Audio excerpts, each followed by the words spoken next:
with our Sunday, August 29th, continuing our series on peer respites and soteria houses and other alternatives to psychiatric hospitalization, incarceration.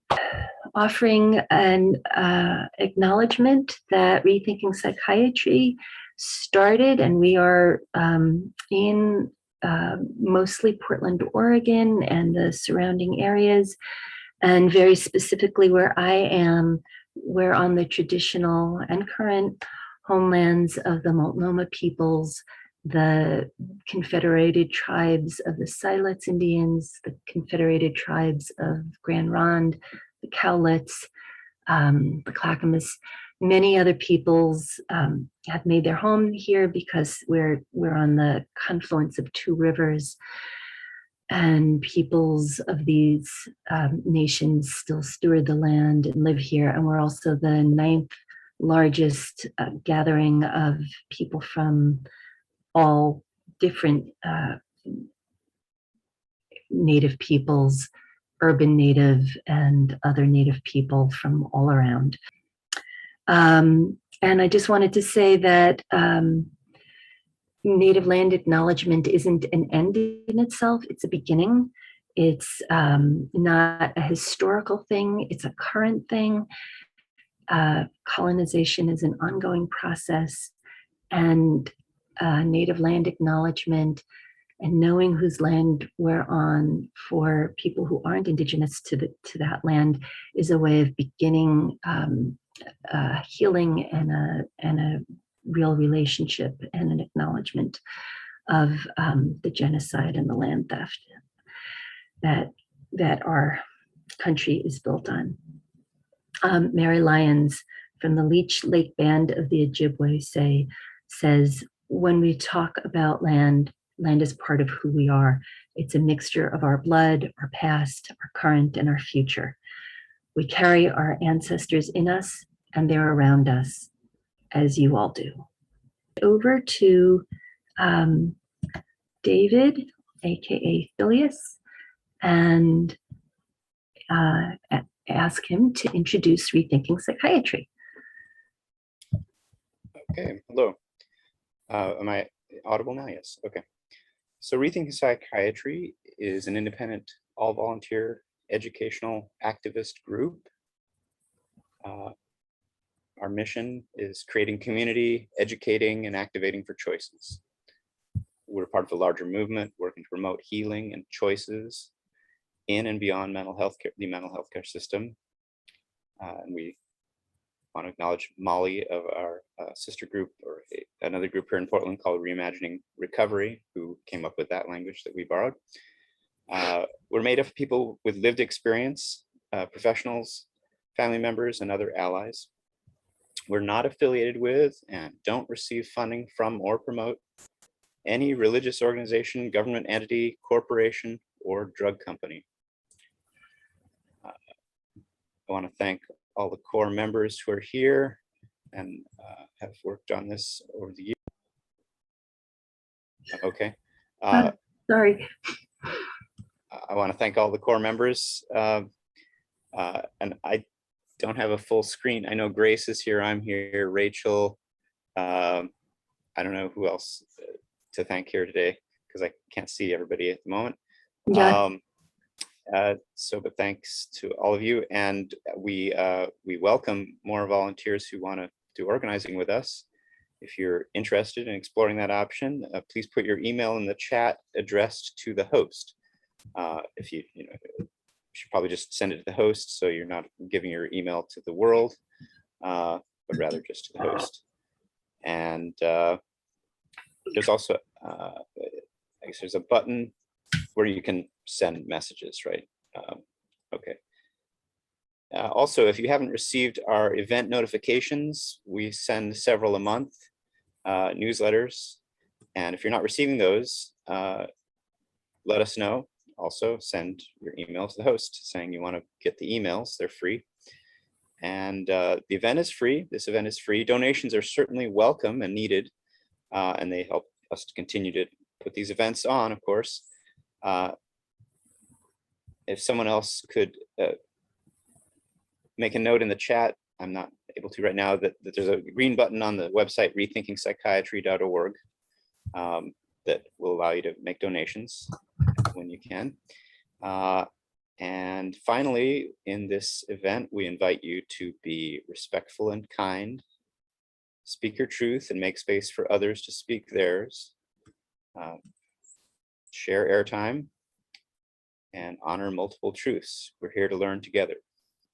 Okay, now I'm going to turn it back over to Grace so she can introduce our speaker.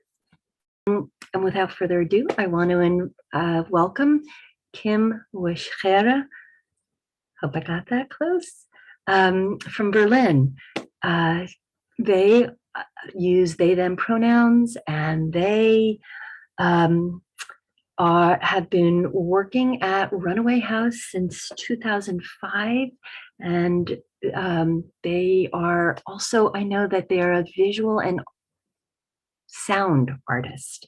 So, and I've watched some of their amazing videos that they've made about those, presentations about those. So thank you, Kim. Please tell us a little bit more about yourself and the amazing work of Runaway House. Sure. Thank you so much. Hello and welcome to this event. And I would also like just first to thank the Rethinking Psychiatry group, and especially also Grace for this invitation. And thank you so much for your work and also organizing this summit that is coming up soon.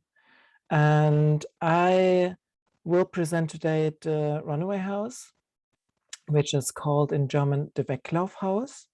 And it is an antipsychiatric facility in Berlin, Germany, where I work. And I hope you don't mind if I change a little bit the concept, because I thought we had so many discussions about the term antipsychiatry that I would like to give like a detailed insight into what does actually this mean for the German context, and in particular for the Runaway House, because I think it makes a lot of sense just to present also the ideas which are behind the daily life of the Runaway House and how also this concept works. And those are the more like ideas from antipsychiatry, but in a special coin which we have in the German, especially in the Berlin context.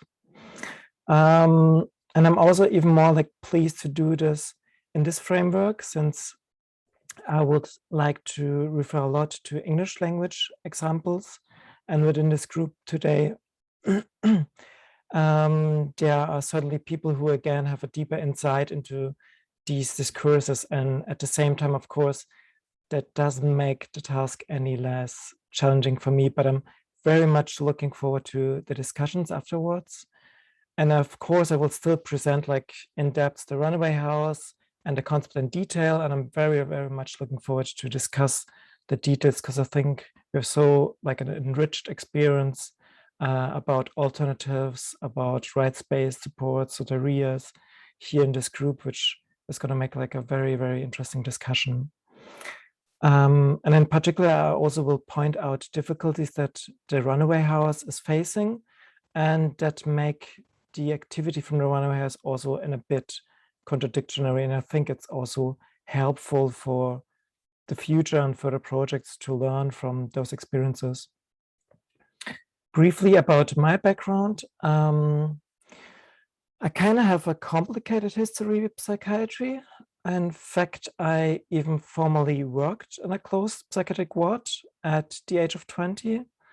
And this was the starting point for my involvement against the psychiatric system and the violation of the rights and integrity of people in psychiatry, and also the degrading way people were treated in psychiatry was an experience that deeply affected me. And I started to support people to be released from psychiatry, and also became politically involved in changing the situation. And I was then active in various antipsychiatric groups closely linked to the leftist movement, and also organized demonstrations, lectures, and workshops. I was also involved in the Mad and Disability Pride Parade in Berlin, and co-edited the book series Counterdiagnose, or like in German, Gegendiagnose, which is a book which comes out in different volumes, and we're working on the third at the moment. But I've never been a patient in a psychiatric ward, or I'm not an ex-user survivor myself. I've had my own like life-interrupting experiences, such as like migrating to Germany as a child and living in asylum home, living in youth welfare facilities for 2 years, and having to deal with the psychiatric and medical system as part of my transition. So I know crisis in my life just like any other person. In my case, that is like sexual violence, suicide attempts, anxiety, and panic attacks, and various struggles with my body that were and are still painful. So before we get started, the story of antipsychiatry can be told in very different ways, and there are very many different actors. And in my story, not all of them will find a space, and it's more about the history of ideas and how it has developed, and also what kind of consequences it has for the practical activity of the Runaway house. Without further ado, I will share my screen and also my audio, because I have some media examples.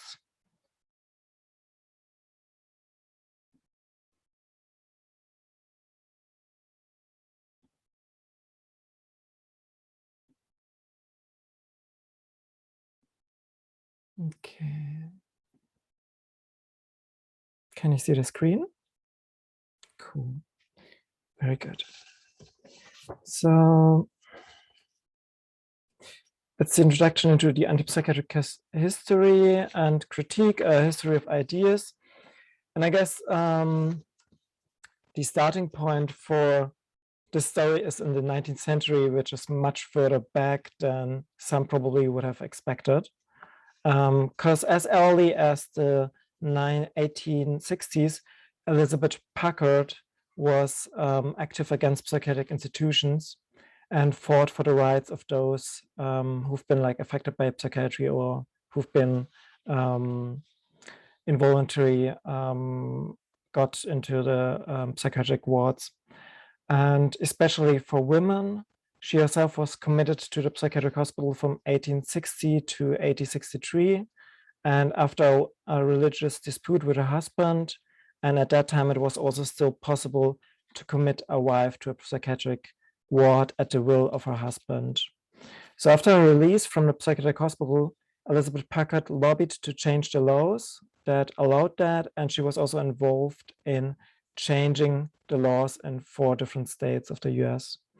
She then founded the Anti-Insane Asylum Society and also published books with critique on psychiatry.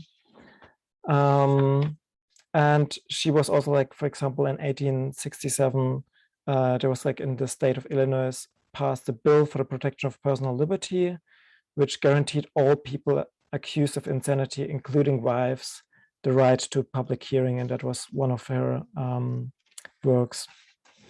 But let's go, like, I guess, more into the typical and the names that are always being dropped when we speak about antipsychiatry. And this is going to be like in 1960, and it's Ronald Langdon, who's usually named as the founding father of antipsychiatry, even though he rejected this term himself. And I would just briefly play a clip with him speaking about his ideas. If you're interviewing a patient in a mental hospital ward, then you have a key in your pocket to get out, and the patient hasn't. The gulf in power, in position, is enormous. In the late 50s and early 60s, a number of us who were working as psychiatrists in mental hospitals became increasingly dissatisfied with the setting of the mental hospitals as to work. If I really wanted to get to the bottom of, in one lifetime, of what we were on about in attempting to understand what sanity is or madness is, and who is sane, and if anyone, and who is crazy, if anyone, and what that distinction is. So he was like a British psychiatrist, I guess, like most of the people have heard about him, who radically questioned his own discipline. He published The Divided Self in 1970 and was calling for a change in the way we look at so-called schizophrenic patients, and for laying the behaviors and expressions of those so-called declared insane or mad made a sense when the behavior was, and also the content was, seen in the social context. And the contents were then also no longer something that should not be elaborated upon, but more like indications of the social situation of the person. 1962, we already have first project, which was an anti-psychiatric institution or like experiment, and that was by David Cooper, who was working in a Villa 21. He was a South African psychiatrist who worked closely with Lang in London. Early on, he directed this experimental ward called Villa 21 or Villa 21 at a psychiatric hospital in Shanley, England. And on this ward, all the typical elements of a psychiatric ward were successfully abolished between 1962 and 1966. Like therapies were discontinued, the hierarchy between the patients and the nurses were reduced to a minimum, and the patients were responsible for themselves and were accommodated in their daily lives. Between 1962 and 1966, this Villa 21 was established, and in 1963 it has the most experimental phase, and it was more focused on group therapy, but it was still like they still gave the people psychotropic drugs and also given compulsory and not only on their free will. 1964 was then the date when Ronald Lang was also the first one to publish a study about the family background of the people with a so-called diagnosis of schizophrenia. And this was also a milestone in the psychiatric theory of going from a standpoint of thinking of people who are, by the psychiatric term, mad, as people who are just saying things and behaving that don't make sense, to more standpoint where I said it's not less radical what Lang and Esterson, who published this study, then in its significance, then the shift from more like a demonological to a clinical point of like few, like 300 years ago before their study. What was craziness for Ronald Lang? It was first for him like a journey from people who emerged then like strengthened afterwards. And in the practice, he was also trying to have an like an experimental community, which was called the Kingsley Hall. And there's also a picture of this community, or more like of the movie about it, and a short quote of Lang speaking about it. Since 1965, several of us in London were able to set up places where, if we were psychiatrists, we could live if we want, and if we were patients, we could also live. And anyone who lived and who is living now in these places would get no encouragement for playing the part of a psychiatrist or playing the part of a patient. The position here is live and let live. So then in 1966, the Villa 21 was closed down after a riot against the nurse that tried to get patients to get up out of the bed. And then there was like even a hearing in 1965 in the parliament on the danger of liberation of psychiatry, and in which also the Villa 21 was directly mentioned. So in 1966, also still they had this is like one caption they used in the Villa 21, where like Freud has no place in Villa 21. And Michael Conrad took over the ward and ended the experiment, and also broke the protest and transferred also the patients to different stations and wards. The result for David Cooper was that this practice must actually continue outside a large institution. Then in 1967, it's actually the first time that in modern time that there was actually a book published with the term anti-psychiatry, and also David Cooper, who published this book, Psychiatry and Anti-Psychiatry, called himself an anti-psychiatrist. And in this book, he asked, among other things, the question of when humans are healthy or like not insane or mad, and what is actually like, how can you define to be in a healthy state of your mind? And he said, basically, it's you are healthy if you have managed not to be interned into a psychiatric ward. And also he said labeling leads to objectivation, and the patient's will all longer not applies, because it's more like about something that you use your tools on and just trying to change the symptoms, but not the will of the patients is not anymore important for that. I guess a very like special German example is the Sozialistische Patientenkollektiv, which is the Socialist Patient Collective, and it was founded in 1970 in Heidelberg, and it was basically like the first group in Germany which was founded almost only by ex-users and survivors of psychiatry, and they stood up for their own rights and demanded a change. They also, like their slogan was, make your disease to a weapon, or like make to weaponize the disease. And the critique was a Marxist one: capitalism makes people sick, and in that sense, illness is the only way to live under capitalism.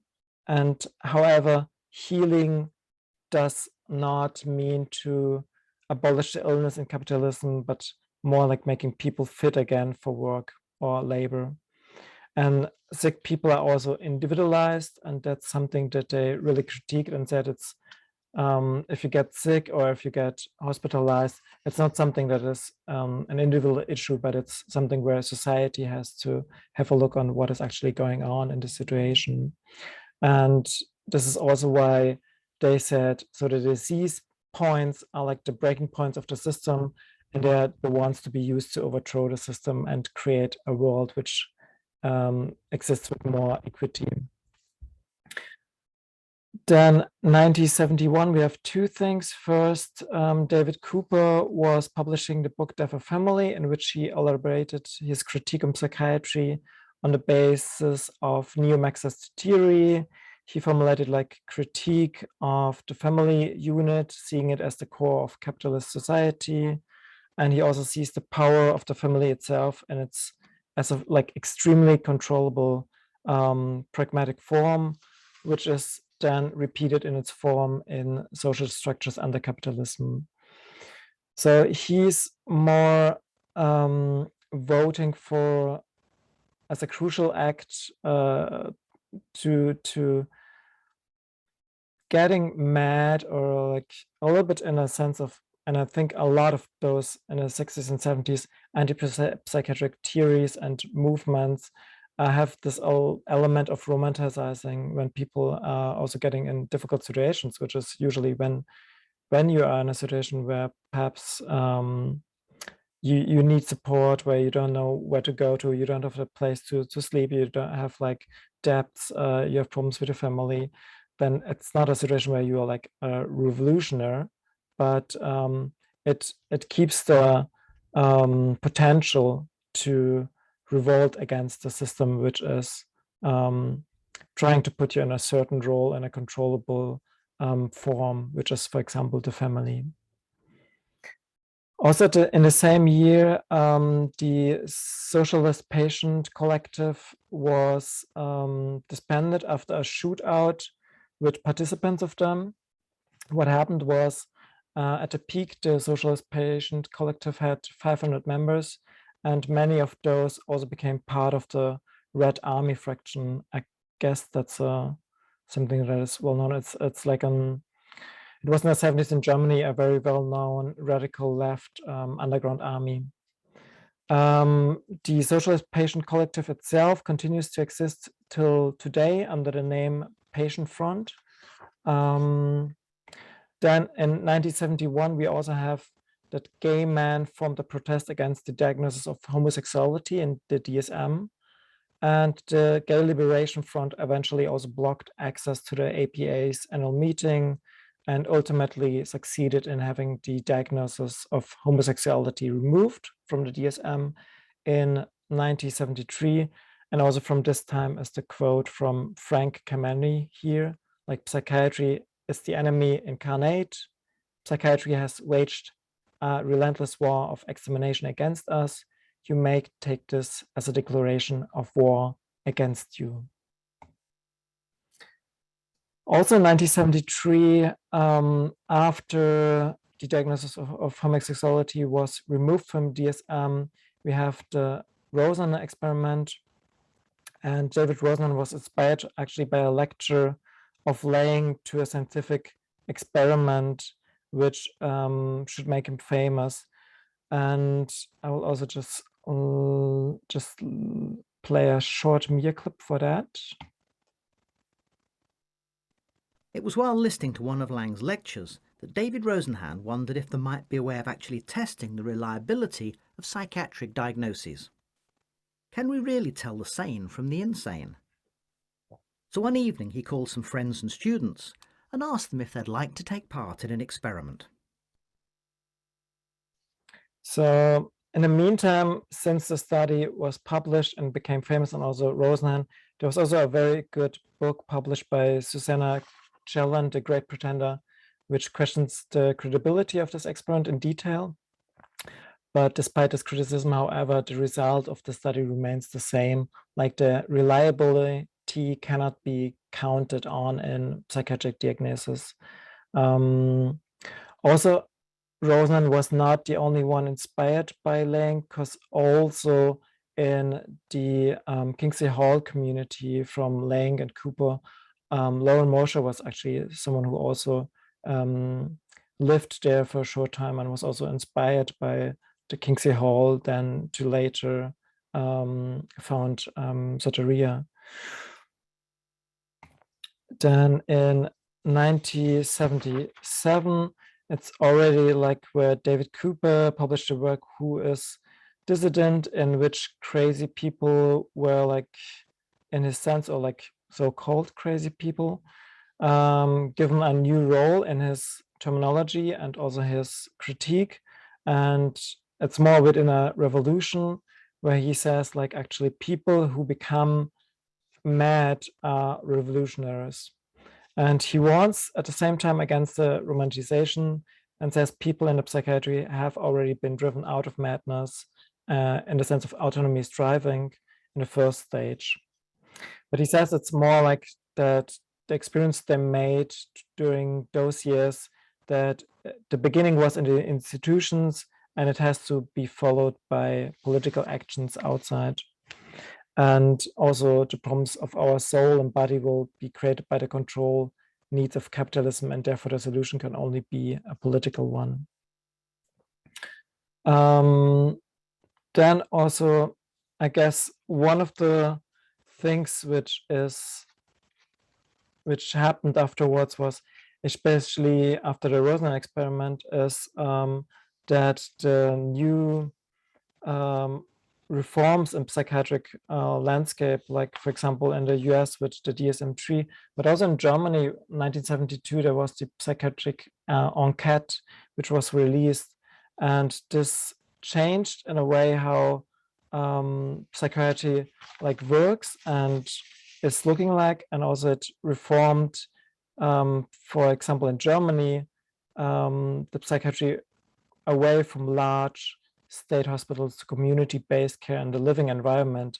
And I think that change also made it like difficult for the critique of anti-psychiatry, because if not only psychiatry was struggling to justify its existence, also as a result of the reforms, anti-psychiatric critique had no longer been able to really apply to the new reform psychiatry. And a major problem here was the concept of power, and the concept which was underlying it was the power of like social control, in a sense of it assumes a definition of power that can be expressed in social control, and thus solely through oppression. However, it lacks terms of forms of power that function through like endowment of subjectivity rather than in suppression. And that is something I think we see a lot nowadays in psychiatry. Like that means like we are actually the new technologies of discipline from psychiatry or psychology are made more like in a sense that we are using them on our own free will, like for example self-help guides, workshops, television talk shows, radio programs with listener participation, movies, novels, magazine, all provide like a crucial cultural platforms for dissemination of therapeutic knowledge in society and culture. But instead of like restoring health and a mental growth, model promises more health, pleasure, feelings, and body awareness, and normality becomes, in a sense, a symptom in need of treatment. And this is also like a new twist. And with this therapy of the normal, the dimensions of human experience in their totality, independent of any reference to the pathological, became the object of technical manipulation by psychiatric system. Then in 1980s in Germany, it was the time when the Irrenoffensive, which is the first group which was only funded by survivors and ex-users of psychiatry, and was 1980 in Berlin. The group was funded and established. For years, they offered people refuge from psychiatry. So they had like the squatted houses, and people could come and find refuge there. And also they intervened again and again with political actions. And I guess that's also like the turn away from like professional, a lot of like also male white psychiatrists who are criticizing their own profession, more towards the movement of survivors and ex-users. And in this presentation of mine here, it's more like looking towards the German way, how like the movement of ex-users and survivors developed. Because I know there's also like a rich history in the US and also in other countries, but I have the presentation on the German movement. So the Irrenoffensive, or lunatic offensive, how it would be translated into English, they intervened again and again with political actions, and also drafted like a concept where you can write down your own will, and if you get that will also protect you against coercion psychiatry. So it's almost like a testimony where you write down what kind of treatment you wish or not.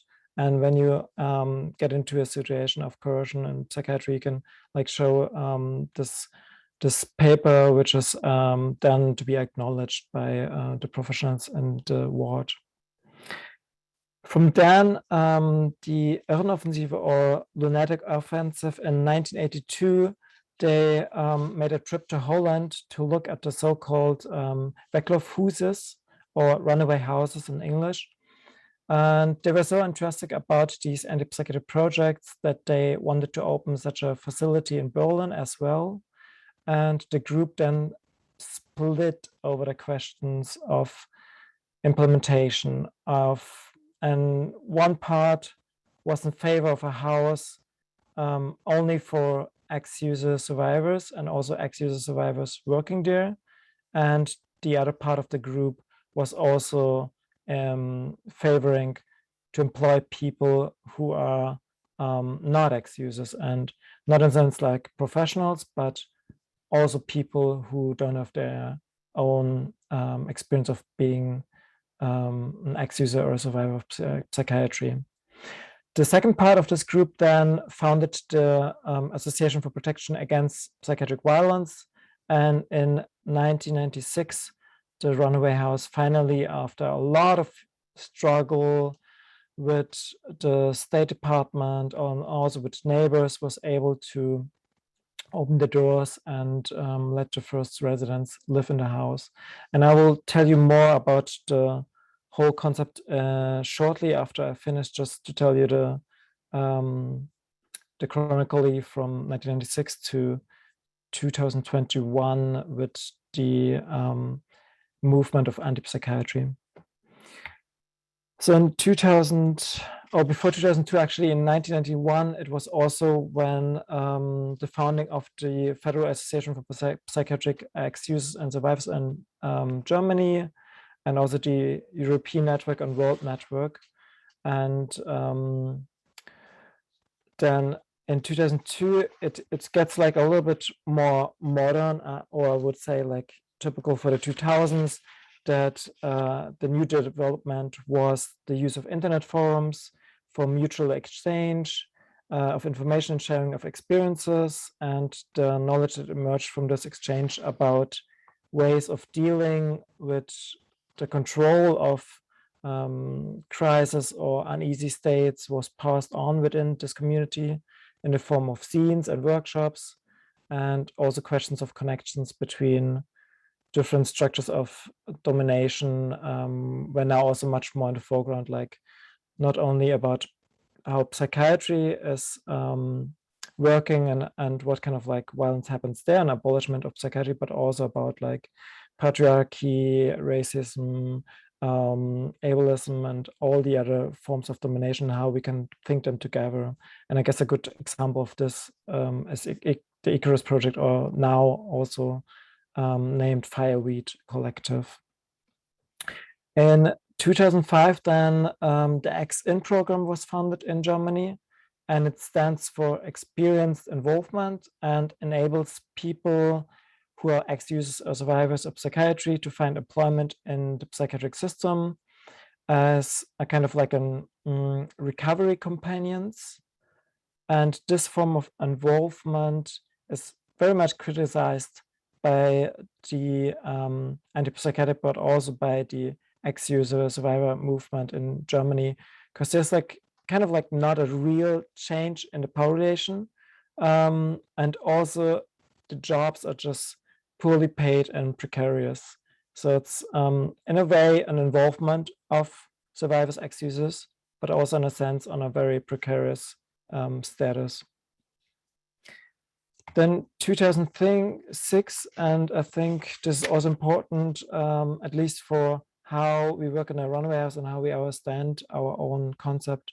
There was also the forming of the Healing Justice movement, and organizers and healers have long been present and providing care and movements, but did not necessarily name it as Healing Justice. And in 2006, the Kindred Healing Justice Collective, a network of political healers, health practitioners, and organizers in the US Southeast began using the term healing justice as a framework to identify how we can holistically respond to and intervene on generational trauma and violence, lifting up in individual and collective practices that can be transform oppression in our collective bodies and lives, particular to the experience of living in the US Southeast and the global South. And these Southern organizers, Black, Indigenous, women of color, LGBTQI, and allies connected the reality of generational trauma to the ongoing histories of slavery, genocide, and economic disenfranchisement based on the slave labor economy and colonization. And stemming from these histories, the healing justice framework lift up resiliency and survival practices that center the collective safety and emotional, physical, spiritual, environmental, and mental well-being of communities. And these practices address the impacts of violence and trauma, including interpersonal, systemic, generational violence, and they promote collective safety, sustainability, and well-being. And I think it does something quite important also for how we understand community from the standpoint from the Runaway House. Then we also have, and I think this is a beautiful example of going forward with theory and anti-psychiatry, or how like the critique can be actually involved. Business of Madness by Bursa was published in 2015, and it outlines for the first time a concrete anti-psychiatric utopia of a society without psychiatry. And she asked, what would growing up in a different society look like then without psychiatry?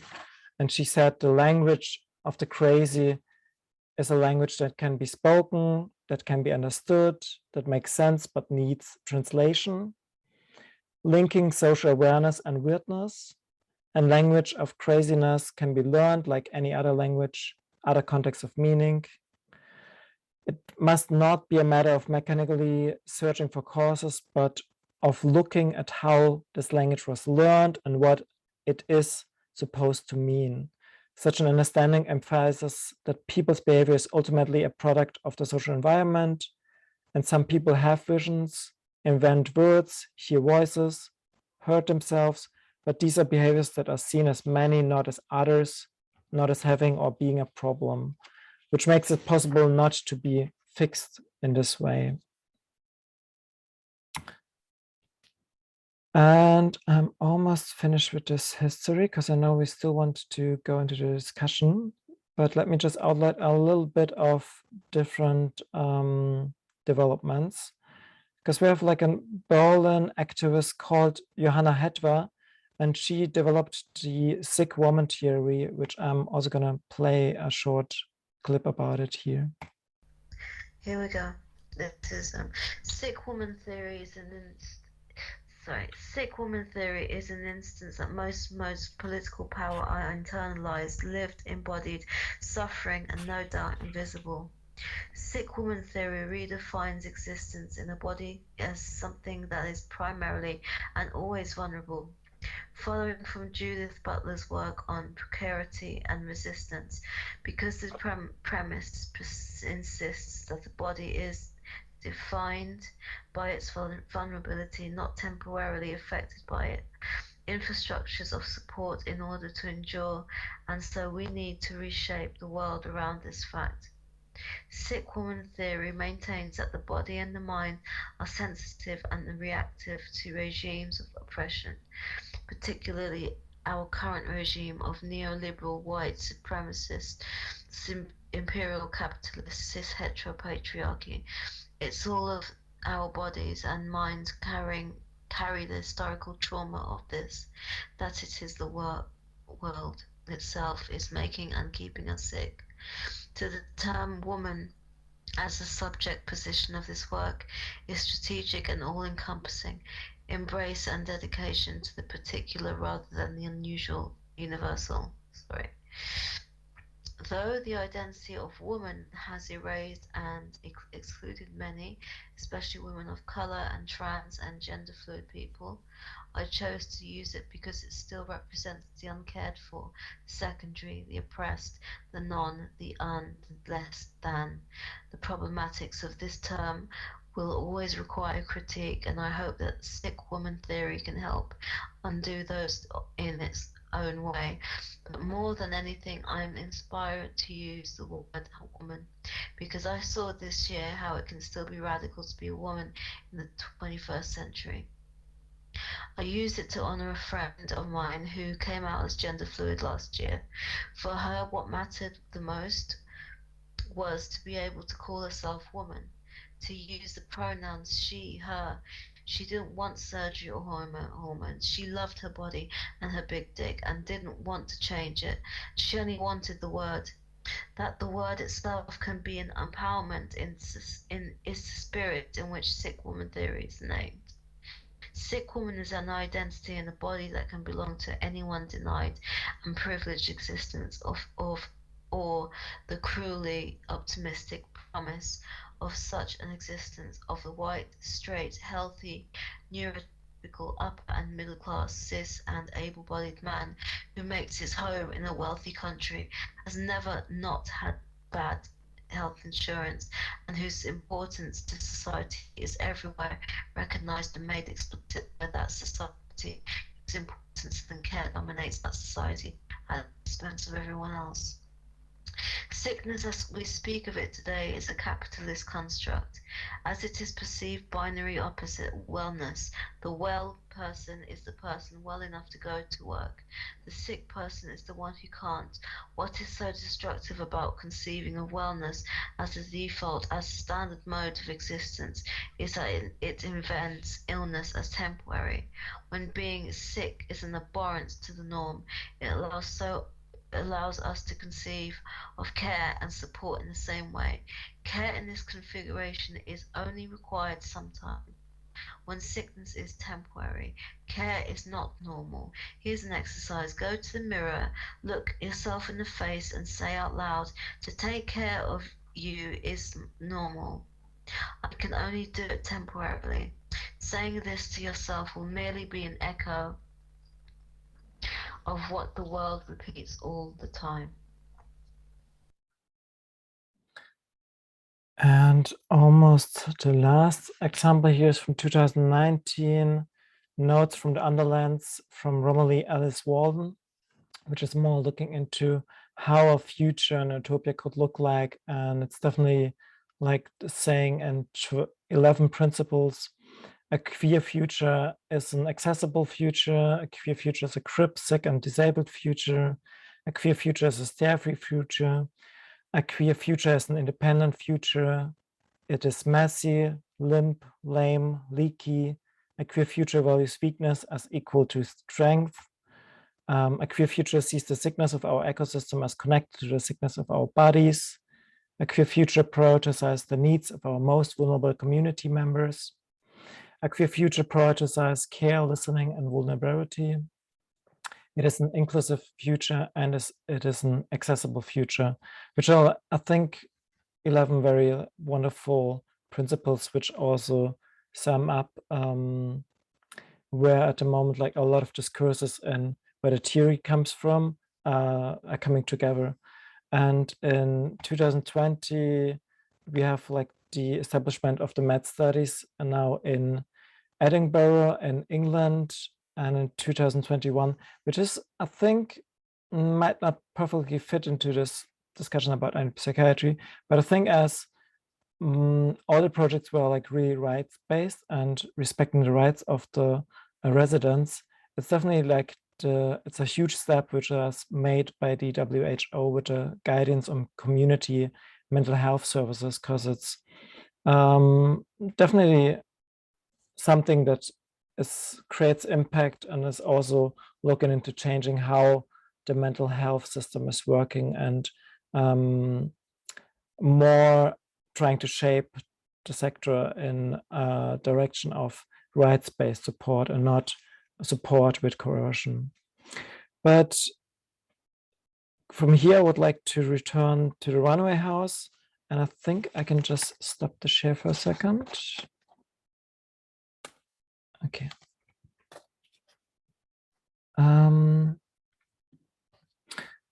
So going back to the Runaway house from here, it's in a sense, what is so special about the Wycliffe house or the Runaway house? It's like political thought for years by those who are like ex-users and survivors of psychiatry, and they wanted to have like there should be an anti-psychotic facility in Berlin, and also that ex-users and survivors and also people who don't have experience as being patients and psychiatrists work there together. All of them have experience in life-interrupting events. The Runaway house itself is financed as a crisis facility. it is therefore financed on a per diem base, meaning each time a person is admitted to the Runaway house, an individual application must be made. So subsequently, the Office for Social Housing Assistance decides then on the length of the stay. The Runaway house itself is financed from the pot of homeless assistance. Accordingly, also people must be homeless or affected by homelessness if they want to move into the house. And furthermore, they must be also in a situation where they need the support of the staff around the clock. So we must be also able to justify the presence of the staff around the clock. And since we are funded from the homelessness assistance, we do not have to work with diagnosis, and these also have no relevance for our funding, as already said. How's the house structured? It's itself like a small villa on the outskirts of Berlin. It has a garden with a pond, 2 common rooms, a kitchen, a mixed floor for men and women, 1 additional floor for female, lesbian, non-binary, and transgender people, 7 single rooms, 3 double rooms, and 2 offices. And up to 13 people can live in the house at the same time. The team currently consists of 14 people.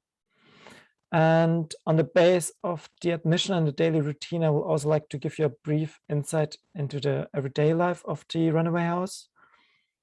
So in order to be admitted to the Runaway house, people have to, and I can't register independently. The first contact is usually made by telephone, and then we invite people to the house for like a preliminary talk. We then take the time to introduce the house and the concept, and the people tell us about their situation. Then already in this conservation, the wishes and experiences of the people are in the foreground, meaning that we ask them about what experiences did you have in the past, what did help you, what didn't, how can we support you, how do you imagine your future, where do you want to go to after you stay in a Runaway house.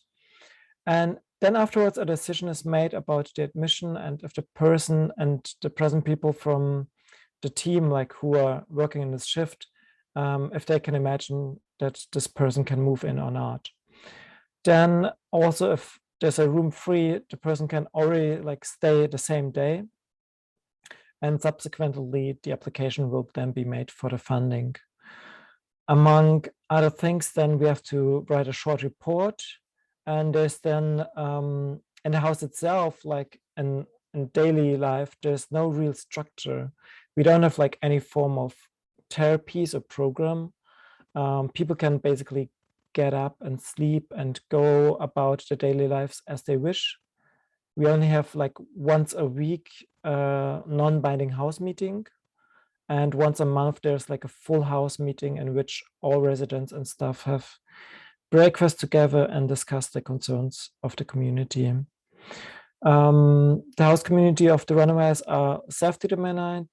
They are all responsible for their own food supply, also for cooking and cleaning. And if desired or necessary, they receive support from the team. And during the week, the mornings in the Runaway house are mostly characterized by like telephone calls and what I would term like classical social work and administrative work. For example, we talk to the authorities about the assumption of the funding, of the costs that people can stay in the house.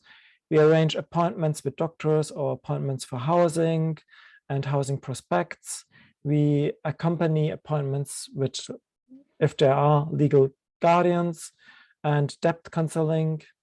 The evenings are often more relaxed and offer plenty of space for like community activities like board games or watching a movie, going to an event if it's not Corona, and also for intense support. And the support in the Runaways is based on the anti-psychiatric principles, and they express in everyday life as follows. And I guess a lot of this is now repeating a little bit, but perhaps it's good just to hear it once again, like summarized together. The first is like the team of the Runaway House does not work with the biomedical model. Instead of like diagnosis, we give residents the space to find their own meaning, and central to the support we provide is the individual vision of well-being of each resident in the house. So we do not give advice or interpretation without being asked for. Secondly, the residents can decide for themselves whether to start, come off, or stop taking psychotropic drugs. And third, our work with the residents is designed to be as transparent as possible and thus also controllable for them. They can view their individual file at any time, take documents from the file and change the documents. They can attend shift changes and discuss their concerns with us and learn what it is passed on about from one shift to the next. All reports and correspondence that are written are done or discussed at least and decided on together. It's not like we are just writing the reports and sending them out. It's more like at least they're going to have a last look at them and then we're going to send them out. Or most of the times we're just writing them together. And following their stay, residents can also become a team member at the Runaway House and work in the house. They can also become members of the association or serve on the board of the association. Also currently, several former residents have been working in a team of the Runaway House for many years already. And several former residents are also a member of the board of the association. The team itself has the voluntary commitment that at least half of the team must be ex-users and survivors of psychiatry, and all must have the experience, which I already told, with life-interrupting challenges. And last part of the antipsychotic concept, which we use in daily life, is that all the decisions which we make are done within the team in a kind of like a grassroots democratic manner. Like the team consists of social worker students from different disciplines and people with diverse backgrounds, and all will just sit together and discuss things and then decide together on how to go ahead with our decisions. In the course of a stay, there can be various problems like the denied cost coverage by the State Department, conflicts with the house community, or even very rarely, but though it's happening, like violence that leads to a move out of the house. And these problems show us again and again in which balancing act between idealism and state dependence this project finds itself, and we who work there find ourselves on a daily basis, because it might be a radical project in its principles and even be allowed to call itself anti-psychiatric and still receive financial support by the state for it, but nevertheless tamed by bureaucratic hurdles, economic constraints, and social constraints. So after all, it might sound very radical, but in reality, we are just balancing out a lot of restrictions by the state, which are coming with the funding which we get from them. In the course of its existence, the Runaway House observes, for example, the increasing hardship in Berlin. Like the situation on the housing market has become more and more dramatic for homeless people. To find an apartment out of homelessness has become extremely difficult. And when I, for example, started to work in a Runaway House, it was still quite easy in Berlin to find an apartment, even if you would really like come from a very bad situation. It was just quite easy to find a flat. This also means for the course of a stay in the Runaway House that we can usually only refer to another institution for the following stay after they leave the Runaway House, because usually it's just too difficult to find any housing which is not another institution. And also the struggle for the assumption of costs for the residents is a sense, it is a political act, because it which enforces the necessity of alternative psychiatry again and again, but at the same time, it also creates a kind of like a dependency, like no assumption of costs, then also people can't stay in the house. Or let's say if from 13 people, 10 stays are funded, then we can also tell 1 or 2 people they can stay in the house without any funding by the state, and they can just stay there as long as possible. But if that's not the case, we're still just reliable on getting a payment, and this also making just decisions very, very difficult. And it also just requires enormous effort, which is then lacking in other places, such as resources for establishing further facilities and projects and political actions. These are, however, necessary after experience of the Runaway house, with a house that is not like for all needs that can be satisfied. Like, for example, a house which is more for people who are in acute homeless, coming from acute homeless. It might be not the right house and situation for someone who is looking for sufficient rest and perhaps also has a child or is under 18. So there are a lot of difficulties also coming with that. And I think 20 years of anti-psychiatry have taught us in the Runaway house that above all, there's a need for more and more diverse places and alternatives and just rights-based supports to also meet different needs. And I'm just going to leave it there because I think I'm already like way out of time. And I still just want to discuss with everyone.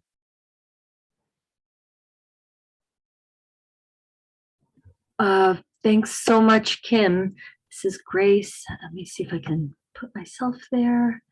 I want to, so you're wanting to have the rest of the time. We have a whole hour left for discussion, yes?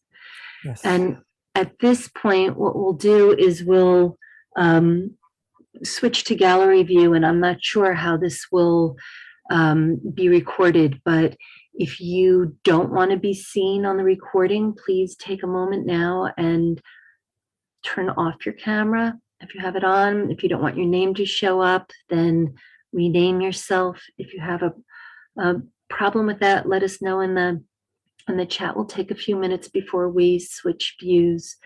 I also wanted to, while that's happening, if it's okay, I want to just take a moment and anybody who isn't on Rethinking Psychiatry's mailing list who wants to be, please make sure you put your email address and your name to the hosts. And we'll let you know about other exciting upcoming events next month. September 19th, I believe it is, we have a talk from Christina Murphy from Sally's Place, which is in California, and is a culturally specific Latinx, African-American centric peer respite. So that'll be very exciting to share with you all.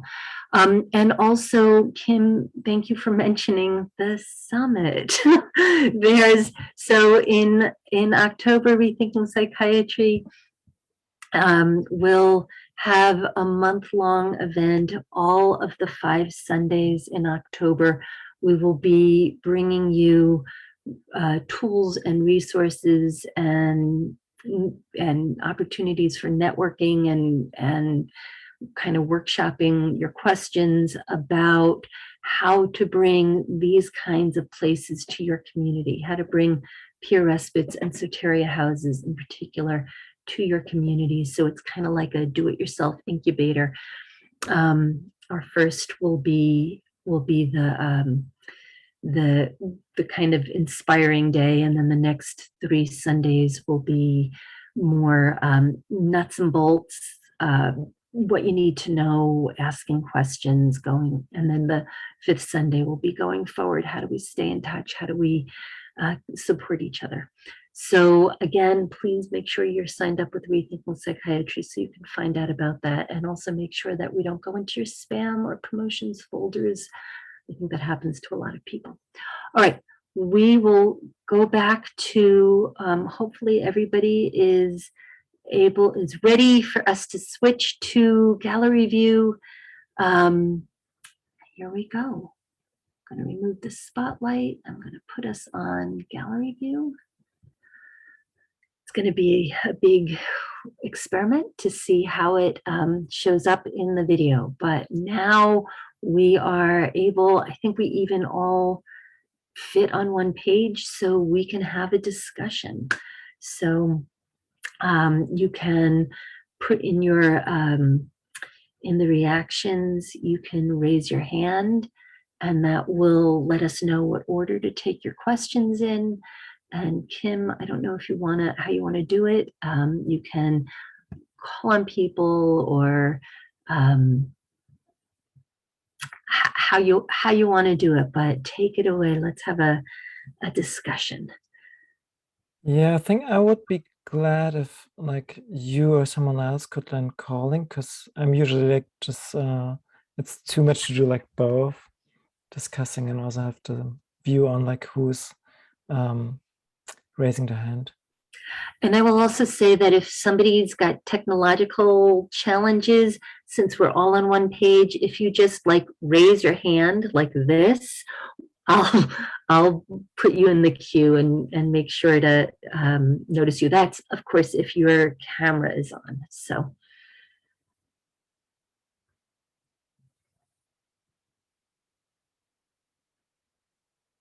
perhaps there were questions in the chat that Rachel caught, or Jim.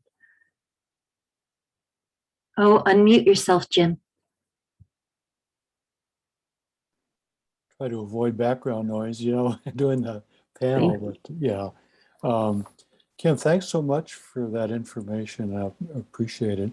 What are your thoughts on what's happening in the Runaway house? I mean, do you see results? Has it been a positive experience for not just, and it can be both sides, I think, for the people that come in looking for help and the people that are working there to support those that are coming in. I mean, positive results on either side, boy, it makes a big difference. So maybe you could comment on that. Yeah, thank you so much for this question.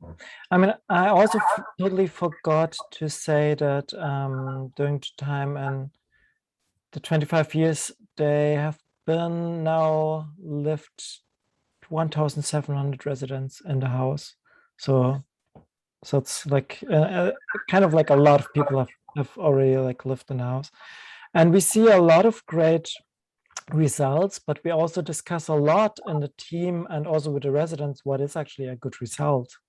And this is like an interesting question, because as a good result, like that all the problems will be dissolved and people are going to be like, in a sense, like going out of the Runaway house and live a happy life? Or is like, for example, more the like, can we change the social situation? Can we give people some kind of resources that they can control, get more control of their life again, which is also like perhaps helping them be more informed about the psychotic drugs and be more informed about their rights, about legal guardianship, and also about the rights if they come in another situation where they might be admitted to a psychiatric ward. And I would put it in two different categories, because I think on first hand, and that's perhaps like a little bit like negative perspective, is as I said, like the social situation in Berlin, and I guess in general in Germany or also other countries, it's just like getting worse and worse.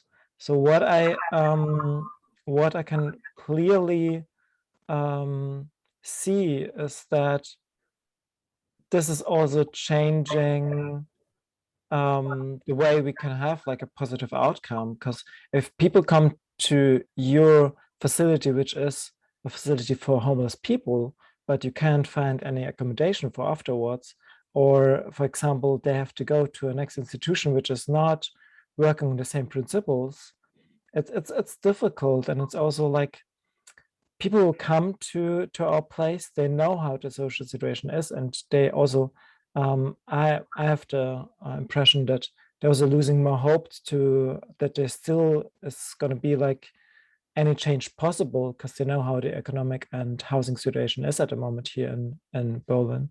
So this is like a little bit difficult, and I see a lot of hardening ship on this side. And I think it's getting more and more difficult to actually change a social situation of people who are really already on in a hardship. But on the other hand, there's definitely a lot of people who are then getting involved in our association, or who are also working in a runaway house, who are working in our association, and also people who will just call us out of the blue and tell us, "Do you still remember me? I was there like years ago, and perhaps even though my stay was a little bit difficult, it was a very important experience for me, because I felt for the first time in years just accepted as I am, and I could take a lot out of that for myself and for my further experience." And also it's a kind of like an it's almost like an irritation point where, you know, oh, actually there's another like option, there's an alternative, it doesn't have to be like that. And it's something which is very, very important for people.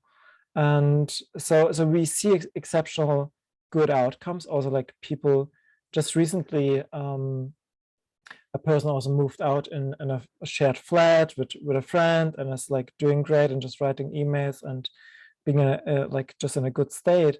And also, like, we had just recently a fight with one of the State Department's officers because they didn't want to give us the money for one of the residents, and just told her to go back in her flat where she experienced violence, and said she has a flat, she's not homeless, just go back to your flat. Also, they knew that there's the possibility of her experiencing violence, and we just said it through, and we're just like fighting like over weeks without getting any payment for her stay with the State Department, until they acknowledged that actually her situation is fitting with what our what we are like giving as a facility, and what our concept is in a kind of like supporting her situation.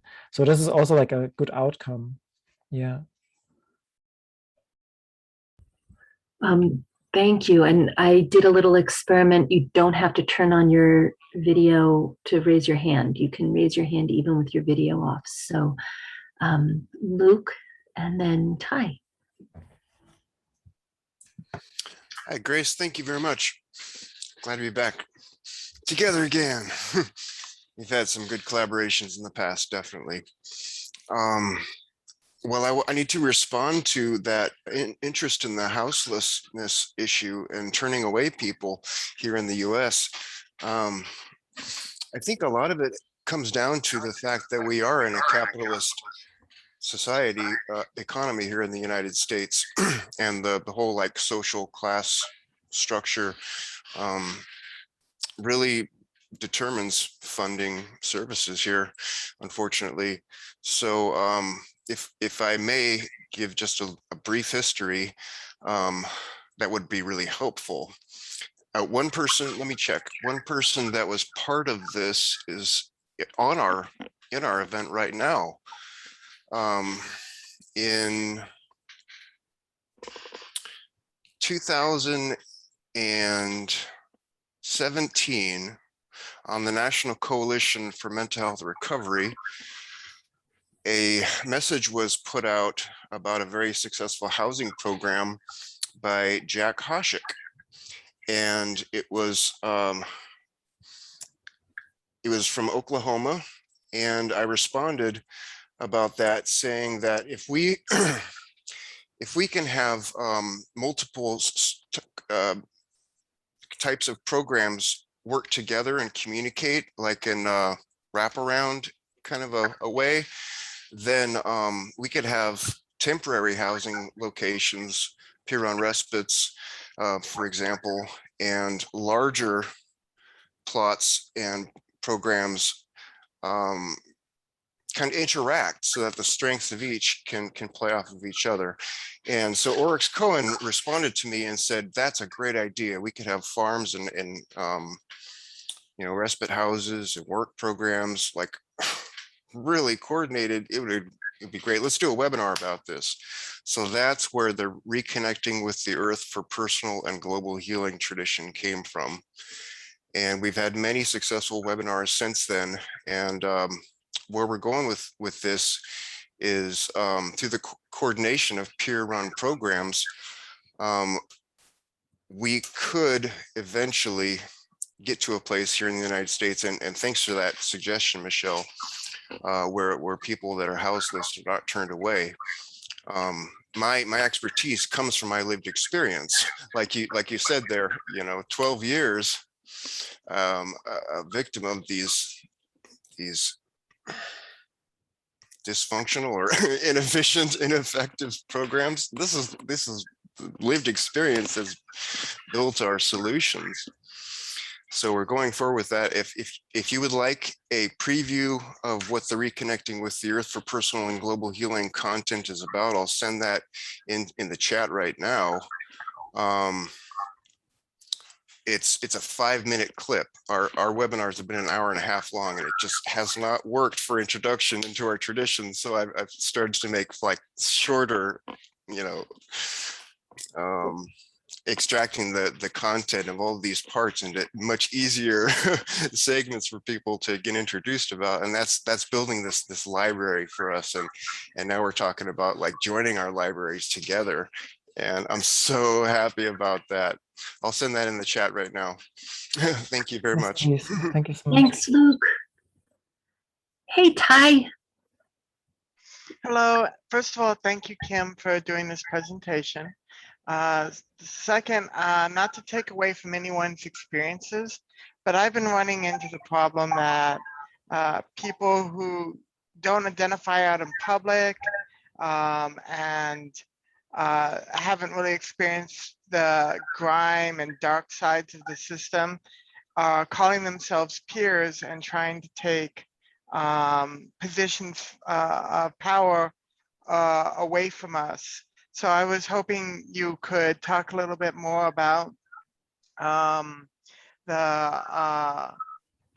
you have people participate based off interference of life, I think you said, that, because I'm very curious about that and that concept, because there's a difference between a person like me who grew up in the mental health system and another person who just sees their doctor, their primary health care doctor, to receive medications.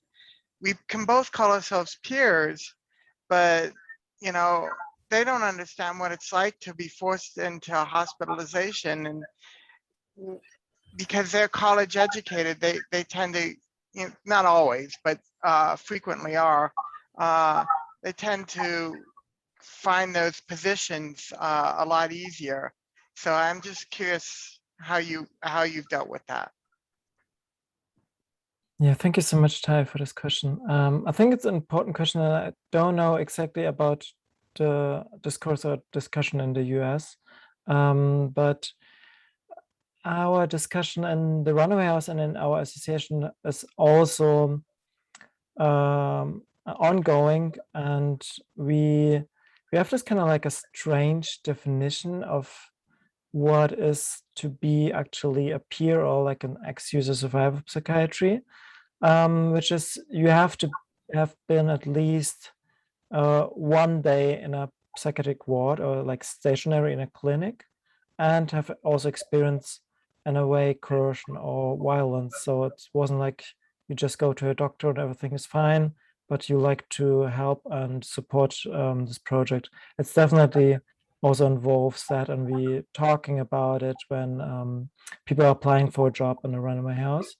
And life of interrupting challenges is more meaning that every one of the team who is involved in working there has had experiences, like in a sense of crisis, or how you ever want to call it, but they haven't been admitted to psychiatry or haven't experienced violence, or perhaps they've been to a psychiatric ward which was not in a clinic and was more like on somatic focus. So we definitely have a definition there, and as said, we have this voluntary quote of at least half of the team has to be in this definition of peer. And also we developed together with 2 different other facilities or also social services in Berlin, this kind of like method, which is called Betroffenenkontrolle in German, and in English it would be kind of like peer-controlled concept. And it's together with one project, which is for women who have experienced sexual violence, and a project for men who have experienced sexual violence, and together with the Runaway House. So we have like the two other projects are also like peers are working there who have their own experience, and the Runaway House with people from psychiatry with their own experience. And we developed this concept together. Thank you. You're welcome. Beautiful.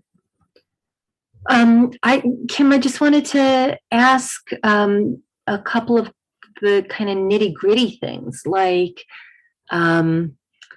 you said that all the decisions get made in the team in a more like flat instead of hierarchical team decision making. So are residents part of that decision making team? And then also just like things like, and maybe you said it and it got by me, but the average length of stay, like, would you feel comfortable saying what the budget is for running such a place? I think you said you could have at least up to 13 people at a time. How often is it full? How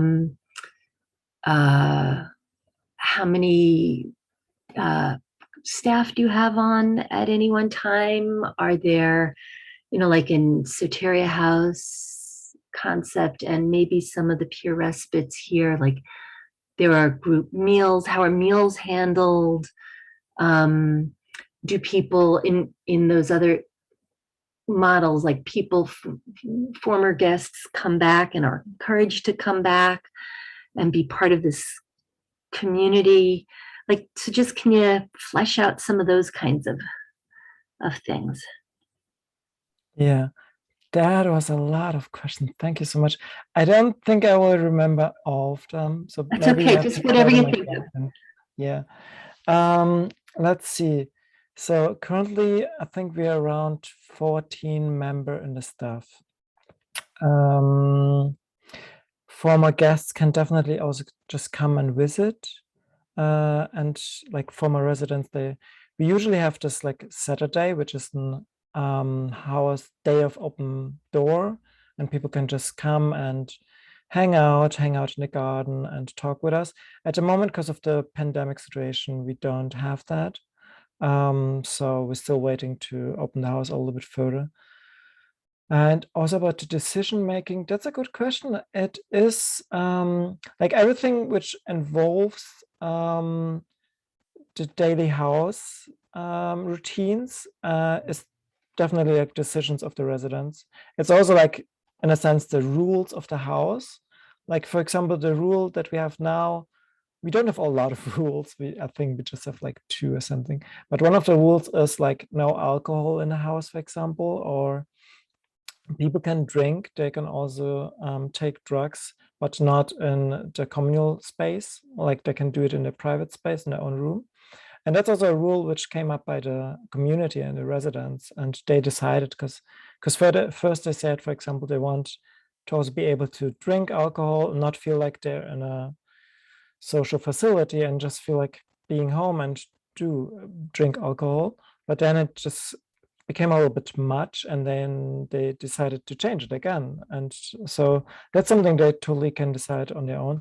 If it comes to, for example, like decisions about who we're going to, if someone is applying for a job and we're deciding if we're gonna like accept this application, then we're gonna also talk with the residents when they come to the house, just to see the house. How did they like the person? Do they think like we should like also engage them into the team? But for sure, like decisions which are like, in a sense, like more like the core decisions about how the project is like changing its core or like more fundamentally decisions. They are more either made by the association where the people can just go because they just meet once a month and then they can just participate, or made by the team. And then it's also the question of how long are people staying in the house. So that's why usually the duration of stays is not so long. It used to be around 6 to 8 weeks. And due to the difficult housing situation in Berlin, it really like grew and grew and grew. And now the stays are usually between 3 and 4 months, which also includes people who just stay for some days and people who stay for months. We just had one resident stay in a house for 3.5 years. So it's very different. And the budget that we get is, we get for each resident a day about, together with the rent and the payment for the stay, it's about 200 euros a day each resident. It's almost 200 euros, and that's like that's all the money we get. Like, for sure we also get some donations, but they're not so big, so we're very dependent on the state funding, and that's also covering like just that the staff is there for 24 hours, because at any given point there's staff like for 24 hours in the nights and the day, at least one person, but usually two. Thank you. I think you probably got them all. Boyce, Luke, and Jim. Hey, excuse me. Hi, Kim. Thanks for your presentation. It's been wonderful. The thing that hits me most, that you sound like you're talking about Soteria, the way you talked about the setting itself. But what I'm most interested in talking to you about is that, first, you make me sound old. David Rosenhan, Artie Lang, people who I talked to, and David Rosenhan was a very close friend. The thing that interests me is that I spent a lot of time, especially with David Rosenhan, that how difficult it was to the system attacking him after his research. And so my question is, how is you accepted in your in your environment in the country itself and psychiatry? Do you feel accepted, the model? I would say yes. I mean, thank you so much for asking that, and also like all your experience and your work you've done. I was like, from the first time I met you in the group, very impressed by it, just to say that quickly. Yeah, no, it's kind of like accepted.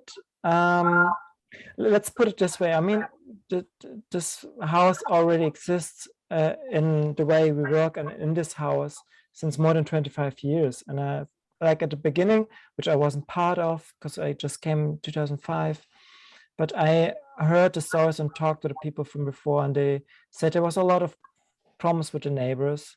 And we still have a lot of problems with different state departments and parts of Berlin, because like then if someone is coming to the house, you apply in the different departments of Berlin. So it's not just for the whole city, but you have to ask for a certain district of Berlin. And we still struggle with some of the districts which are going to tell us, we don't support your concept, we don't like how you work, we don't think this is good what you're doing. But it's just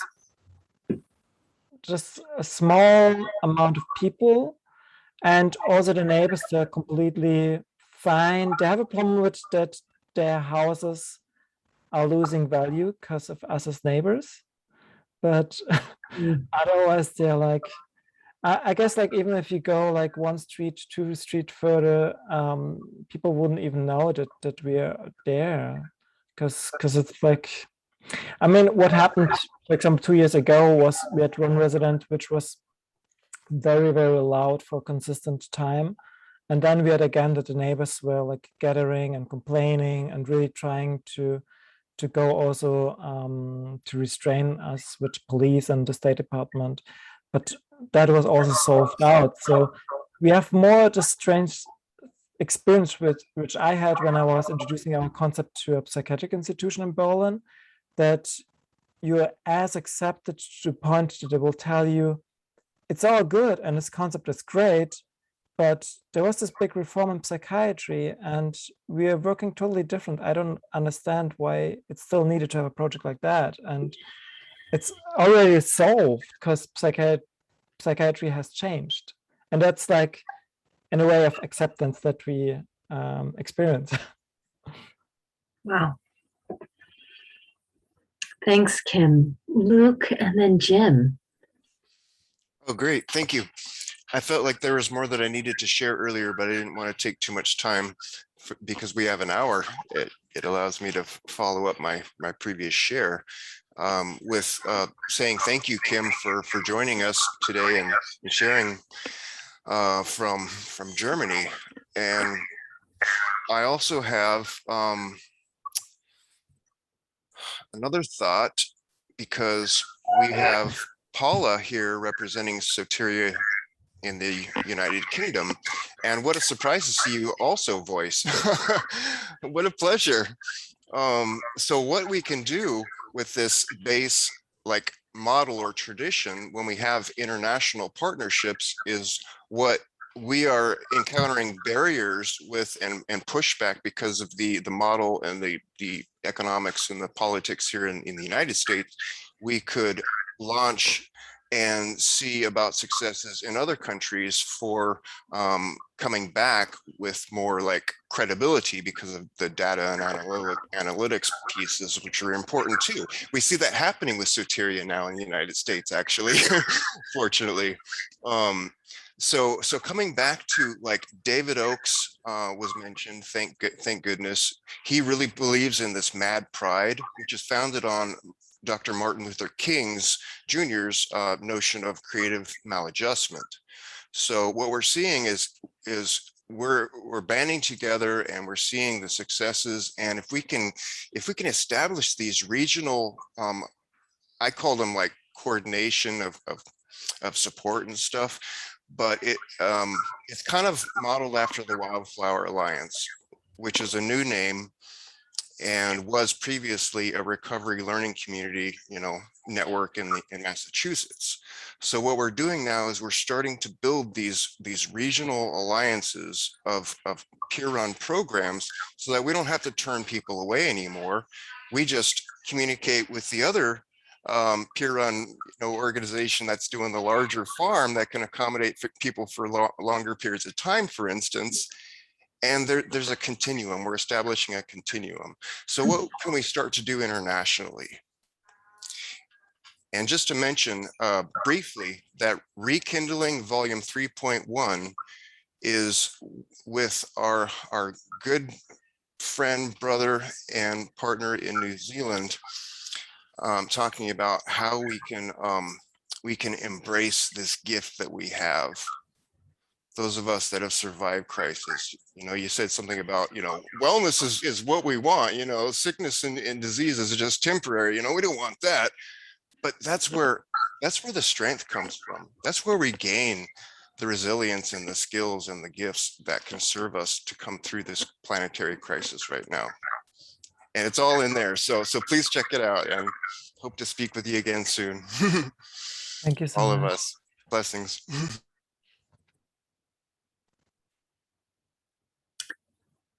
Kim, did you want to respond to that, or should we ask Jim, when Jim gets back? No, just I was perhaps I missed out if there was like a concrete question, but I thought like it was just a wonderful comment, and I just wanted to leave it like that. Thank you. Phileas, why don't you ask your question and then we'll get to Jim when Jim gets back. Okay, Jim, you're on. Unmute. There you go. Yeah. Kim, you had mentioned, excuse me, you had made a mention to a couple terms colonialism, capitalism, and I think it's really important for the population in general to understand really the consequences of capitalism. And for example, I've been reading a really wonderful book, Susan Rosenthal, it's called Rebel Minds. And she relates capitalism and how it affects the population, how it causes a lot of mental illness and suffering. In other words, moving capital upwards to the rich is what we're doing. And so, they get the money and we get the suffering down below. And she also digs pretty deeply into the psychiatric beginnings in eugenics. And so here's the book. If that's, I'll put a link to that. It's now she's calling for socialism. I'm not sure that's possible anytime real soon, but that's basically what it is. And then you showed some clips of R.D. Laing, and there was a wonderful sort of a documentary that Adam Curtis did. It's called, well, I'm going to forget which one it is now. I'll remember, but he talks about how there's, the governments try to control the population. Tyrants use guns, but now, they're using advertising commercials, making everybody feel insecure because we should be buying something here and there. And but R.D. Laing was in a hospital, and he spent some time with, I think there were 11 or 12 women, and he stayed with them. And after a period of time, and I don't, remember how long, they were all released from the psychiatric hospital, and they all went home. And then it didn't take long that they were pretty much, I think he said all of them were back in the psychiatric hospital. So that, the first thing, getting them out, made him think, well, maybe they're fine. And then when they came back in, he looked at the home environment, as a cause of a lot of, of this mental illness and suffering that people have. And I have a loved one who's struggling, and I took that to heart. And I also watched, Grace, one of the meetings you had at Soteria in Vermont. And it seems to me that what is happening it's not a mental health system, it's a mental illness system. But, when you bring your son or daughter out of the psychiatric hospital, they're gonna, you say, well, what should I do? And they say hope, and then they say go to NAMI, which is a national association of mental illness, and they're taking 75% of their funds come from the drug companies. So they want you to feel hopeless and helpless. But after listening to you and to talk Kim and the Soteria House talk, I realized that, I've got strength, I've got power here. I've got the strength, I can do this. I'm not just innocently going to stand by and let my child, go through and let these psychiatrists start ordering, telling me what pill is going to do this or what pill is going to do that. So I appreciate, Grace, what you have done, and Kim, thank you for what you're doing. So thank you. Thank you so much, Kim. Jim, please. And it's a thank you, Jim. And it's a team effort. And Rethinking Psychiatry is welcoming others to the team. Phileas.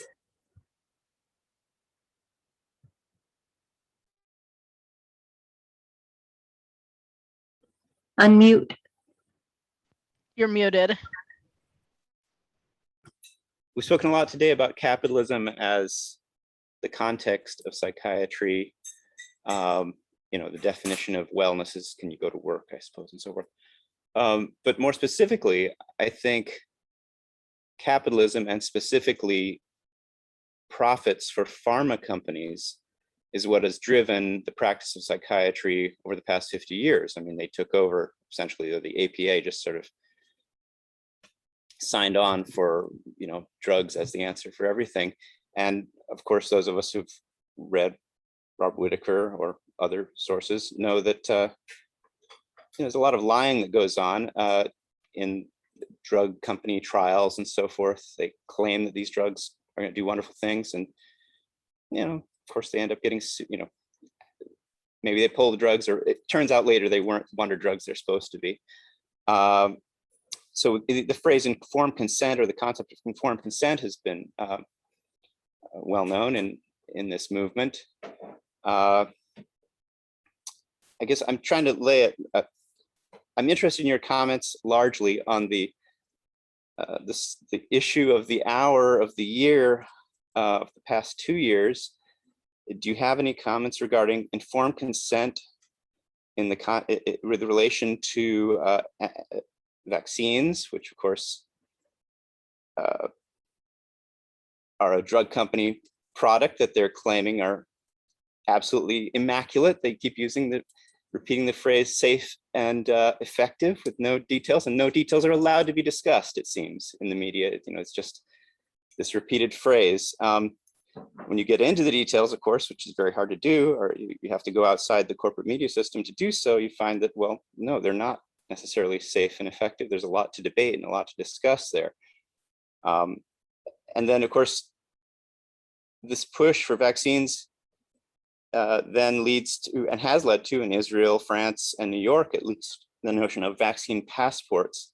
This seems to me, while it's not specifically psychiatry, it's right next to psychiatry. I mean, if this goes, if the state can say this is what people need, and we will enforce your taking this either by forced vaccinations or the next best thing to their view, or maybe the better thing is, no, we're not forcing you exactly. You just can't participate in anything. You can starve at home if you don't have this passport. I mean, effectively the same thing. And of course, I particularly ask this because, I'm sorry if it's not, you know, you're welcome to avoid the question if you like, given this is about Runaway House rather than the larger question I'm asking. But I am curious, since you're in Germany, Berlin particularly, where there were huge demonstrations last year that were completely blacked out in the United States, only mentioned as small fascist demonstrations, when in fact, as I understanding, there were millions of people in the streets of a wide range of views. Any comments on anything I mentioned? I'm just opening it up for you if you have any comments you'd like to make. I mean, it's complicated. I guess informed consent is definitely important. And also just thank you for this question and bringing this topic up. I guess it really depends for, like, for example, for the work in the Runaway House and everyone of the team, we really, I mean, we hadn't had like any day taken off. We didn't like say, okay, there's a pandemic going outside, we're just gonna close the house and we're not endangering ourselves. We've been like just going to work the whole time and being in a sense endangered if anything could happen in the house, and then we would just have to close down. So we've been very careful, and it's also in a sense, of course, we have also people in our team with different chronic illnesses, which are like not a good condition to get COVID. So in our team, we really have this policy, like if any possible, please get the vaccine, because we don't want to endanger our team members, each other. But when it comes to the residents, it's their decision. I mean, we can inform them and tell them what we know about the vaccines and what information is accessible to us. But if they're gonna do it or not, it's totally up to them. The only thing which we are asking them is to mask up at the moment when they are like indoor and together with a lot of people who are not vaccinated, which is kind of like shitty because it's the place where they live, and they have to run around in a community rooms with a mask. And sure, it could be better, but that's at least how our policy is working. And just a small comment about, because you said there were like big demonstrations, but it definitely wasn't millions, because I know like those people involved in this movement against the vaccination, they definitely like were producing a lot of news about there are millions on the streets, we're gonna overthrow the government, but there was like, it was some 1,000 people, perhaps at certain times even 10,000 or something, but definitely not more than 10,000. And they're definitely very close, bounded to fascist groups and movements, and a lot of fascist people are among them and also organizing those protests here in Berlin especially. That's what I know and what I saw, because I also just went there sometimes to protest against them, actually, because they're running around with like the flag of the old Reich of Germany and Nazi symbols and things like that. So it's difficult, but yeah, also because we talked so much about capitalism, and I just wanted to point it out. I think it's too simple to think that, and I tried to also have it in my presentation to tell this kind of like narrative of this. The situation is actually complex. It's not only capitalism, because if you look at socialist societies, it's not like the psychiatry was better there, or like they just abolished the psychiatric system. They used it a lot against people who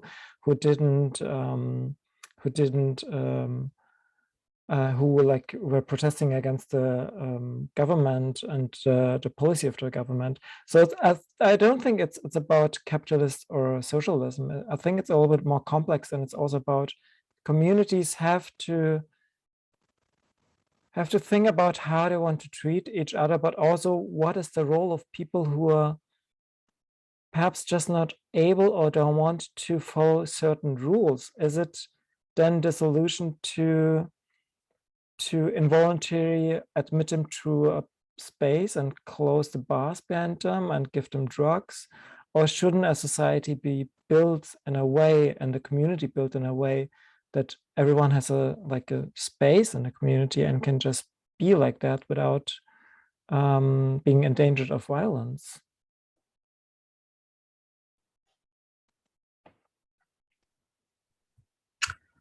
Thank you, Kim. Thank you, David.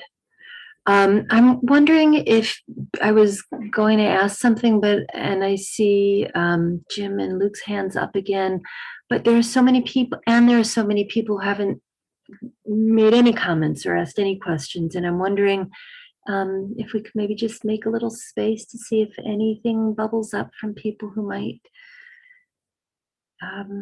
have something, who haven't spoken.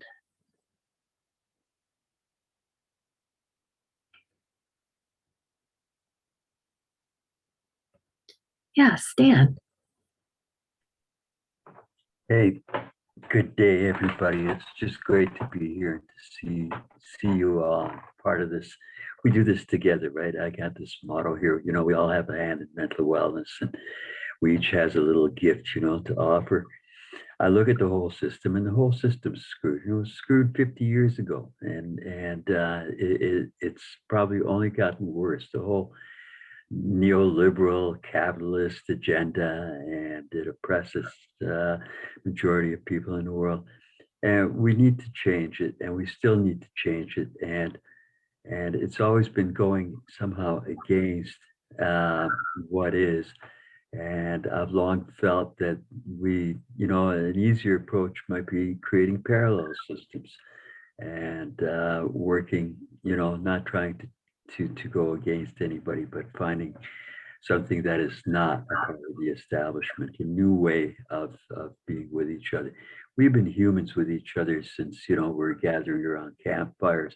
And when it hurt, we turned to the person next to us, and we sought solace, And so we've done that for each other forever, and somehow going back to that. But it's a big issue. And the other, in my experience, what I've got is what's here in front of me. You know, when I run into somebody, and I keep doing that, you know, I just need to go for a walk. I've been working with people for a long time. Ran to another young man the other day, you know, and all I could do is be there with him. He was doing well and hadn't seen him in a couple of years, and he's in really rough shape, homeless and addicted and struggling. But what I could do is to sit there and be with him and listen to him, and to give him my number again, and to offer to help him source some further resources. Something else, you know, is that humanity as a peer. You know, we were talking about the houselessness kind of issues in a lot of peer respites.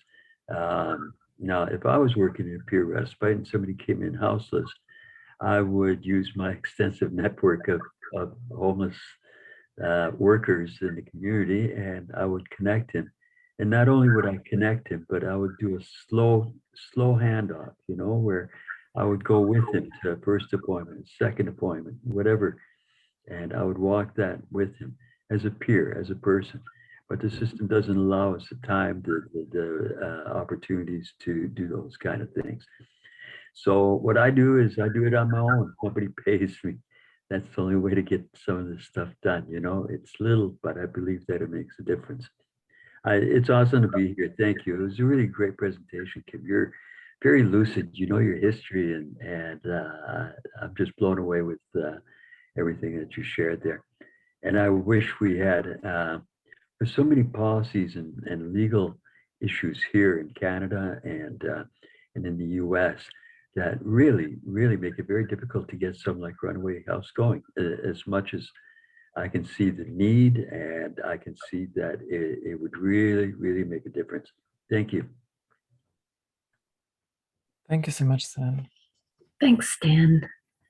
Is there anybody else who hasn't spoken yet who'd like to share some of their thoughts or heart?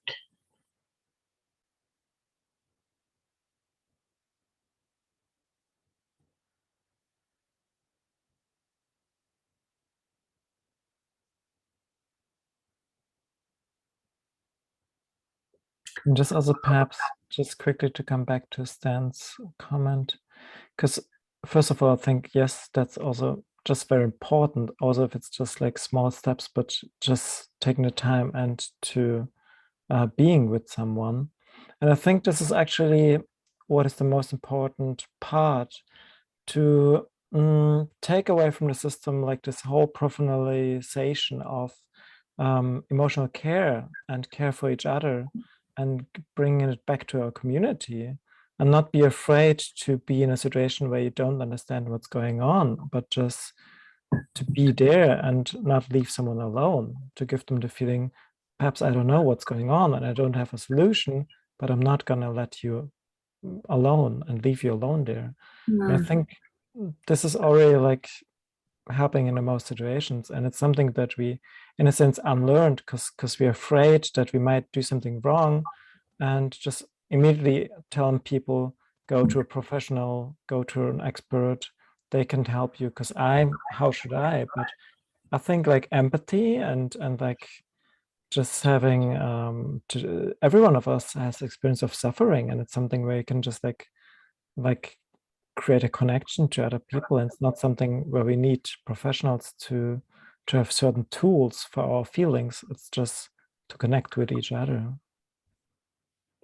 Thank you, Kim. So what I propose is that we have one last question from Susan, and then we'll close. I'll do last announcements, and then we'll leave the room open, and Luke and Jim and Luke, whichever order you are in, can offer still what you want to say, and everybody else can also, whoever wants to stay on, if that's okay. So Susan, let's close us out of the official part and unmute yourself. Unmute. You're muted.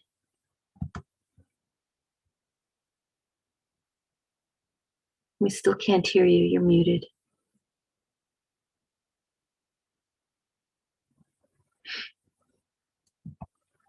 Hello, we can't hear you. Can you unmute? I wish I could do it on my end. I'm sorry, I can't.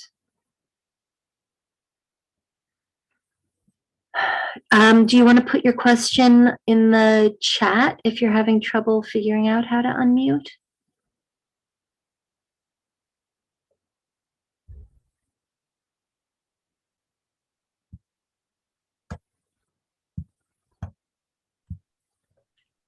Speaking of which, Ty, we're still on for a 2 o'clock meeting, and we have a tech committee meeting at 2 to resolve exactly these kind of problems, which we may come up with in the summer. So we're still on, Ty? As soon as this meeting's over, we'll hop on there.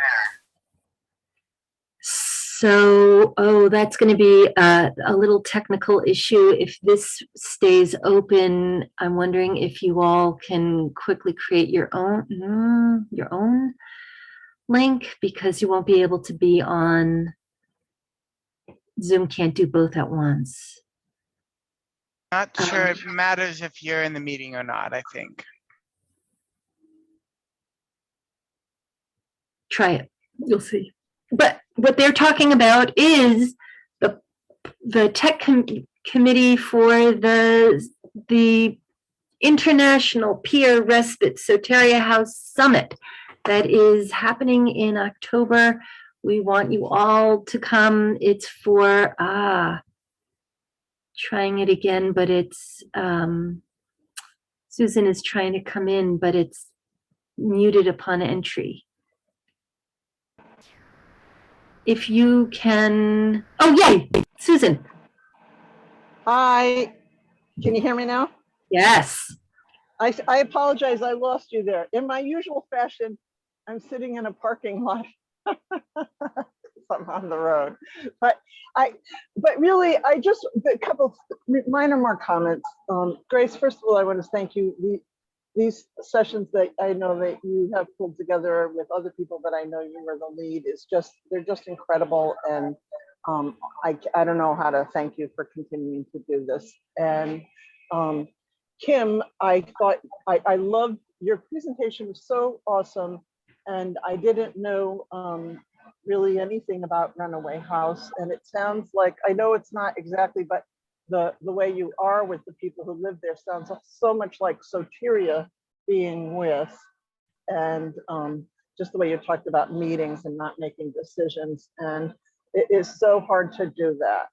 It's hard to do it often because of regulation and that sort of thing, but it's just so hard to do it. So I really love that. And I forgot what my question was, but you might have responded to this because I was in and out a little bit, but what is the average length of stay of someone at Runaway House? I apologize if you've already answered that. It's fine. Thank you so much, Susan. I already answered that. Like at the moment, it's more between 4 and 5 months. Like Oh, okay. that's also like including people which just stay some days, just few weeks, but also people who stay over 1 2 years. Oh, okay. All right. Thank you. Anyway, what you say is so awesome. And I would hope that I can have the opportunity to speak with you further. Thank you. Hope so too. Thank you, Susan. For people who don't know, Susan was the director of Soteria Alaska for most of its run. So the summit, if you're not on Rethinking Psychiatry's mailing list, please put your email and name in the chat and we will put you on so that you will find out about all of it. And if you want to get involved, you are still welcome to let us know that. It'll be the 5 Sundays in October for 3 hours a day, starting an hour before the time, whatever time you started this. Start an hour early and go to the same time now. And the hope is that it'll be an incubator for having more of these kinds of alternatives. And with that, if anybody, hopefully people had chances to put things in the chat.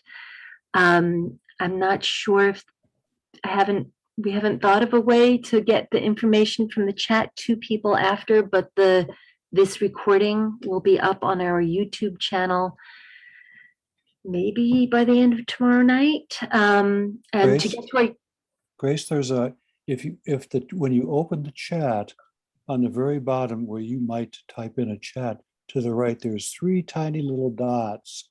And if you touch those dots with your cursor, it'll say save the chat. And then it saves to your desktop in text format. So kind of small print, then you can, so everybody should just, instead of cutting and pasting.